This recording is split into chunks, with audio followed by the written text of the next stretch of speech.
goddamn, it's beautiful out there. Absolutely beautiful. And you've got a great spot. Now, I was just saying that before the cameras roll. I'm having a dreadful time figuring out time scales and all, because I played the hotspot when we were down on Mill Road, and if you said to me it was in like 2009, I'd say, oh, okay. My timing is all over the place. I did find a poster though that said 8th of June 2014, but what was the date then? That wasn't that. That was a different. It was a hotspot. You see, there you go, See, all over the place. It was in the first year I was there. Okay, well there you go. You see, all the timing. So, do you remember, is there an actual date? Can you remember that was the first day? It would be 2010, and you know how you find out anything, you'd have to just scroll down to the Facebook page because it'd be on. Do I have all posters? I would have cleared out a lot of stuff in the old place, so I don't know, but that's how you find it. It takes forever to scroll back far, but you'd find everything there. Or even the albums, if you just went into the photos or albums, you'll see them all. And actually, the dating on the poster. But my feeling, part of the reason that I had trouble figuring out when it started, it feels like a hotspot has been there forever on some level, because I'm so familiar with so much that goes on here, and then both in your life down in Mill Road, and then obviously here over the beach house. For you, starting out, was there a sense of this is what I'm going to do here, or did it, like most of life, did it just happen? It grew into different things, and before you know it, you're running a venue. And you mean the original? Yeah, just from that original idea. I'm just thinking, what was your plan that first day? My plan was, I think my kids were in secondary school. I wanted to be close to home. I didn't want to commute. I had done IT training, I'd done a bit of graphics, small business stuff, and then all the kids used to hang out in Chartbusters. Right. And they told me that the internet aspect of there was flying, and then also I had a techie son, so it was kind of a little bit of little bits coming together. Went and negotiated the lease, and so at least I'd be close to home. I didn't really know what I was signing up for, to be perfectly honest. I think that's the way it is with most businesses. When you start out, you got to have an idealistic idea of the good stuff you can do and the good times, but And then I think the only thing in the back of my mind would have been, I never set out to run a cafe as such, but I thought I'd like to do something maybe in the arts line, and I was thinking more literary, to be honest with you. Music hadn't crossed my... Because you had the open mic night start out with, sort of cabaret thing, stroke open mic, and then there would be poetry readings and all that. So those tentative steps into that area, that was obviously something that you were very keen to get into from the start. I don't know if somebody just came to you and said, I'd like to do something here. I mean, was it early on that this all happened? It was very early on. I was thinking about doing something, and then I think Dave Lorden walked in one day, and he happened to tell me about the Brown Bread mixtape in Stag's Head, and there was also one going on in Wicklow Street. Right. And we got chatting, and he said he'd MC it. And that's pretty much how the first one was. It was something I wanted to do, and I think maybe he just came in at the right time, and we chatted, and we said we'd try that out. And pretty much, it was pretty much a cabaret in the beginning, with more spoken word and a little bit of music. I actually remember the first night very clearly. And it happened to snow that night, which would have been sometime in 2010, early 2010. Right. With the result that a lot of the younger folks who would have been friends and people that worked in the hotspot and my kids ended up staying on because they couldn't get out of Greystones to go wherever they planned. Right. So therefore it turned into an open mic, and that kind of set the stage, really. Right. And was there, I don't know if there was a night for you that sort of cemented the idea to you that this is working. Now, obviously, very famously, in September 2011, young Jose walks in there and he's playing support to Amelia Curran.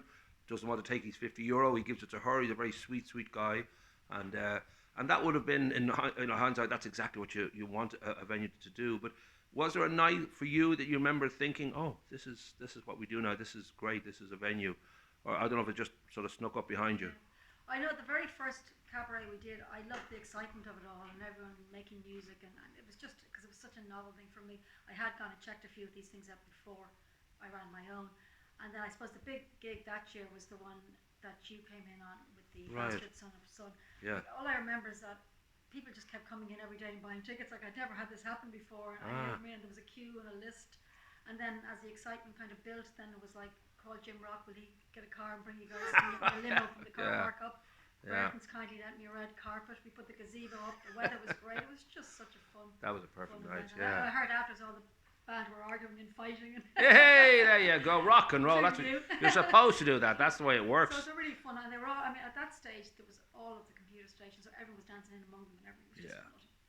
So those years to me now just seem like happy years, or like any business. Was it? I don't know if it was a lot of struggle. Was it a lot of uncertainty? I don't know how you look back on those years on Mill Road. Whether they were, because you had a few problems. I know at one point electricity, you couldn't pay the bill, so it got shut down. There was a Greystones gourmet thing was on. There was a lot of hassle from HSE. You also had, I think, what's technically known as a dickhead was constantly complaining about the venue and filing false reports. And So I don't know if your memory is generally a happy one, or whether you know that of course there was bad days and. To be honest with you, it was a real struggle. Um, I never had any money. I remember the rates guy coming in looking for his money. Dear God, I want to hide, and never had a penny. But there was something very good about it. But I think really the main thing was that the music worked. Like people were complaining Right. about paying 20 cents to print a sheet of paper, Um, and all of that stuff. And that was the down part. The ice cream was great. The weather was good. Happy days. But really, the music made it work. And there was a very much a neighbourhood feel or a community feel to the cafe. But sure, I basically I was doing it. It was almost like being a volunteer worker yeah, there. yeah, yeah. So it made no money, but it was very hard to step away from it. But then my 4-year, 9-month lease ran out. So, and that's when things kind of changed. But there was a lot of good memories, and still is, that you can't replicate in a bigger business or a more established business. And that is just the way it is. And we should just clarify now: is it the 01 building, isn't it, or is it? Yes, Yes, that where I 01 think is those now. lovely windows there, and they now Yes. enjoy the view when they're getting their hair cut. Perfect. Yeah. So the move, you took a step up in more ways than one when we came here, which was, people remember as Cooper's Restaurant and Espresso and various different restaurant titles above the beach house. Perfect for a music venue. Was this something that somebody suggested to you? Did you go hunting and realize there's an empty space, or? I actually went hunting for venue only, and I was looking at a few places. I thought the post office building, even though it would have been too small, the sorting office Yeah. here and something else. And then I thought they probably won't even entertain me. And then had a few chats with a few people. Pat suggested to me, Pat Byrne, and a few other people. So we just said, well, listen, there's no harm in asking, because when I was in the old place, I kind of was getting a little bit of slack in the background. Right. From other people around, because we were doing BYOB, so there was a little bit of They gossip didn't around like that there was. Shabine and all this stuff. Okay. So I thought, I don't even entertain me, but they did. Yeah. And John Byrne really took a chance, because I think he loves music, Yeah. and that's why he was open to the idea. And they knew he'd been down to the hotspot, he knew it was working. Yeah. So that's how I came in, really. And the beginning, it was possibly only to run maybe weekly gigs, and then the parties just came in and all the other events, so it sort of organically grew as well. Now it is it's a tough line of work to be in. The beautiful Ross McParland is in the same area where we all basically have very comfortable homes and big tellies and very, very cheap booze. So getting people out off their couches is a tough business. I mean, for you, I don't know whether that's always concern, or whether you feel you've got I would say a fan base now that you can sort of rely on, will come out for the gigs that they know you can put on, and that sort of are special to Hotspot. Well, I think, to be honest with you, because it's so much of a bigger venue, that I have to be more cautious and probably more conservative about what I put on. Right. Because I know my fan base and I know who will buy a ticket to what. So unfortunately, I've lost a lot of the really eclectic, quirky stuff that I used to do.